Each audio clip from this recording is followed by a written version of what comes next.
Okay, magandang umaga sa ating mga minamahal na mga kapatid at sa ating mga ginigiliw na taga-subaybay. Purihin natin ang Diyos. Amen? Amen. Amen. Okay.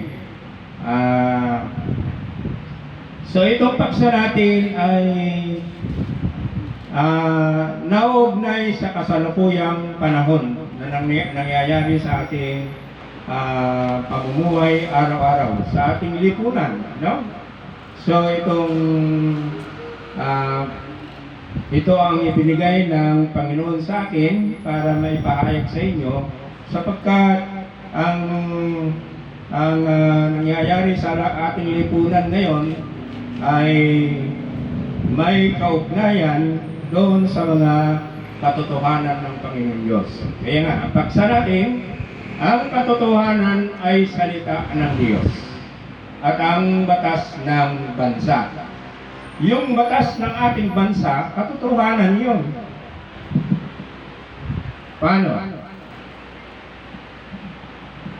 Unahin muna natin. John 17:17. Ipugot mo sila para sa iyo sa pamamagitan ng katotohanan. So tayo ibinukod ayon sa katotohanan o salita ng ating Panginoon Diyos. So tayo nabubuhay dun sa kanyang salita. So naibukod tayo dun sa kanyang mga salita. Ang salita mo ang katotohanan. So ang salita ng Diyos, ang salita ng ating Panginoon si Kristo, na siya rin salita ng ating Panginoon Diyos ay katotohanan yun. No? Ito yung kung tayo'y nabubuhay ng kabutihan na tinatawag. Okay? Pagpatuloy natin. Ngayon, balik tayo doon. Ang katotohanan ay salita ng Diyos at yun ay nabasa na natin. At ang batas ng bansa. So yung batas o mga mga batas na pinapairal sa ating bansa, katotohanan yun. Okay? Ngayon, paano naging katotohanan? Ang bawat tao ay dapat pasakop sa mga pinuno ng pamahalaan. Sapagkat walang pamahalang hindi mula sa Diyos. At ang Diyos ang nagtatag ng mga pamahalang umiiral. So, yung mga pinuno, gumawa sila ng batas na sa ikakabuti natin. No? Yung pantayo, ang ating bansa ay tumatakbo ayon na rin sa batas pambansa. So, yun ay katotohanan yun. Yung ginawa na batas, yun ay katotohanan ng Diyos. Okay? Bakit? Siya yung nagtatag ng pamahalaan. Siya rin yung naglagay ng mga pinuno. Okay?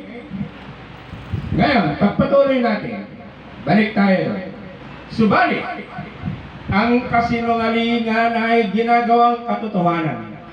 Ibig sabihin, ang kasinungalingan ay kabaliktaran ng salita ng Diyos.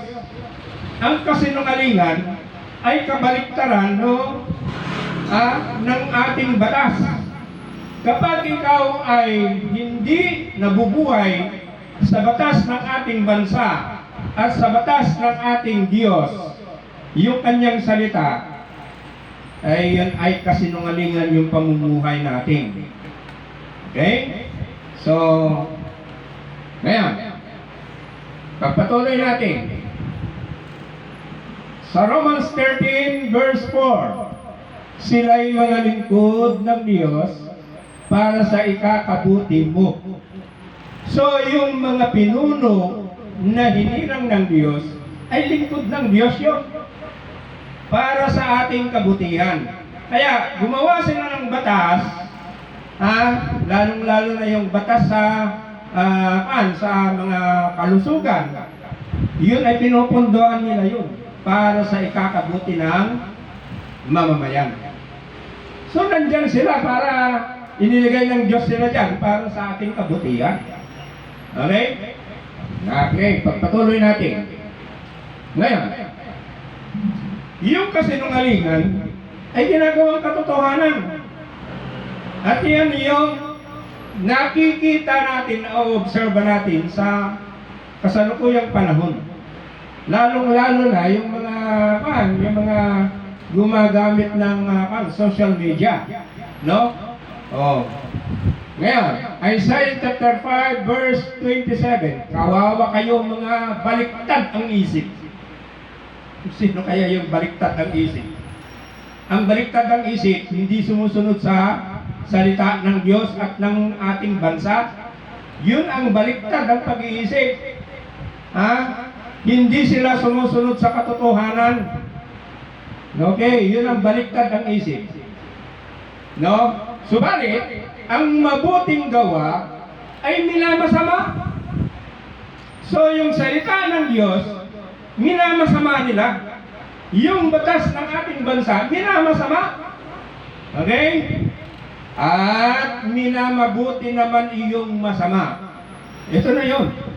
Yung masama, ginagawang mabuti. Yung kasinungalingan, ginagawang katotohanan. So yan ang na-observe natin sa lipunan natin ngayon. Mga fake news na tinatawag. Ang fake news, kasinungalingan yun. Walang batayan sa katotohanan, walang batayan sa salita ng Diyos, walang batayan sa batas ng ating bansa. Fake news niya, no? So yun yung ngayon, yung mga salita ngayon. Fake news, kasinungalingan yun. Ang kalinawag ay ginagawang kadiliman. At ang kadiliman, itinuturing na kaliwanagan. Yan yung tinatawag na, ang kasinungalingan, ginagawang katotohanan. No? Yan ang sulat ni Propeta Isaiah chapter 5 verse 20. Yan ang umiiral ngayon. Ngayon, hindi na natin, karamihan sa mga tao, hindi na nila nakikita kung ano ba yung katotohanan o ano ba yung kasinungalingan. Bakit? Kasi kung hindi na sila sumusunod sa salita ng Diyos at hindi nila yung batas, hindi nila alam yung batas ng ating bansa, hindi na nila marirecognize kung ano yung katotohanan ba o ang kasinungalingan. Okay? So, halimbawa, yung desisyon ng isang institusyon ay naging batas yun, ngunit yun ay nakabase sa sa kasinungalingan, no? O yung tinatawag na factual errors, naging batas ngayon yun. Tapos ipapairal sa atin, no? Yun ay tinatawag na wala nang guidance ang Panginoon Diyos, na yung karunungan ng Diyos ay nawala na sa kanila, no? Yung kanyang salita at yung batas ng ating bansa. Okay? So ngayon, yan ang na-observe na natin ngayon. Okay? Well, sino ba kasi yung ang promotor o origin ng kasinungalingan? Okay? Ito ay itura ng ating Panginoong Jesucristo. Sa John 8:44, siya ay hindi nananatili sa katotohanan, sapagkat walang katotohanan sa kanya. Kapag siya ay nagsasalita ng kasinungalingan, siya ay nagsasalita sa ganang kanya. Kanya lang yun. Hindi nakabase sa salita ng Diyos, hindi nakabase sa batas ng ating bansa. Sa kanya lang, sa sarili niyang kathang isip. No? Ulitin natin. Siya ay hindi nananatili sa katotohanan, sapagkat walang katotohanan sa kanya. Kapag siya ay nagsasalita ng kasinungalingan, siya ay nagsasalita sa ganang kanya. No, sa pansarili na niyan. Siya ay sinungaling at ama ng kasinungalingan. No? Sino yun? Ang diablo. No? Si Satanas ang ama ng kasinungalingan. No? Ang diablo ang ama ng kasinungalingan. No, walang katotohanan sa kanya. Okay? So, kung tayo ay nabubuhay at lumalabag sa salita ng Diyos, lumalabag sa batas ng ating bansa, yun ay hindi makatotohanan, yun ay kasinungalingan. No?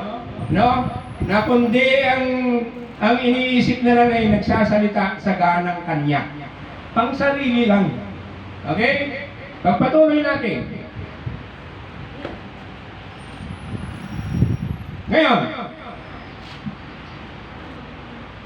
kapag ikaw ay tulad ko na namumuno, no? Pag malasakitan ninyo ang kapakanan ng iba, at hindi lamang ang inyong sarili. Ibig sabihin, ako bilang pinuno ng isang iglesia na ito, uunahin ko, ang iisipin ko yung kapakanan ng iba, yung kapakanan ng bawat membro. So, ibig sabihin, naitatag ang ang iglesia na ito, na ang pundasyon natin ay walang iba kundi ang ating Panginoong Jesucristo, na itatag ito ay upang para sa kapakanan ng bawat membro, hindi yung sa kapakanan ng sarili ng namumuno, sa kapakanan ng bawat membro. So yung salita ng Diyos at yung batas ng ating bansa, yun ay dapat ipairal o isabuhay natin ayon sa kapakanan ng mga ng bawat mamamayan, ng bawat membro ng isang iglesia. Okay? So ngayon, ulitin natin. Yung nagsasabi ng kasinungalingan sapagkat tuwing nagsasalita siya sa ganang sarili niya, no? Hindi naayon sa salita ng Diyos, hindi naayon sa batas ng ating bansa. Yun ay walang iba kundi ang ama ng kasinungalingan ay ang si Satanas at ang diablo. Sila yung ama ng kasinungalingan. Okay, naway naiintindihan natin. Kung tayo'y nabubuhay sa kasinungalingan, hindi kabutihan para sa ating kapwa yun, kundi yung pansarili lang natin ang iniisip natin. No? Okay. So, sa nangyayari sa lipunan natin ngayon, kailangan, kung pinuno ka, kailangan ipairal mo yung salita ng Diyos, yung batas ng ating bansa, ayon sa kapakanan ng karamihan. Hindi doon sa pansarili mo lang. Kapag yung ginawa mong pansarili, no, yun ay kasinungalingan yun.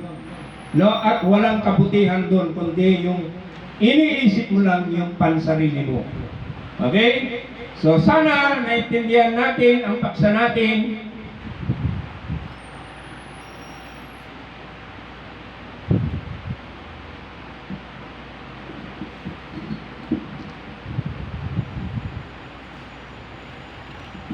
Na ang paksa natin ay ang katotohanan ay salita ng Diyos at ang batas ng bansa. Subalit kasinungalingan ay ginagawang katotohanan. So, ang kasinungalingan ay kabaliktaran ng katotohanan. Ibig sabihin, hindi ka nabubuhay sa salita ng Diyos, hindi ka nabubuhay sa batas ng ating bansa. Yun ang kasinungalingan. Ano?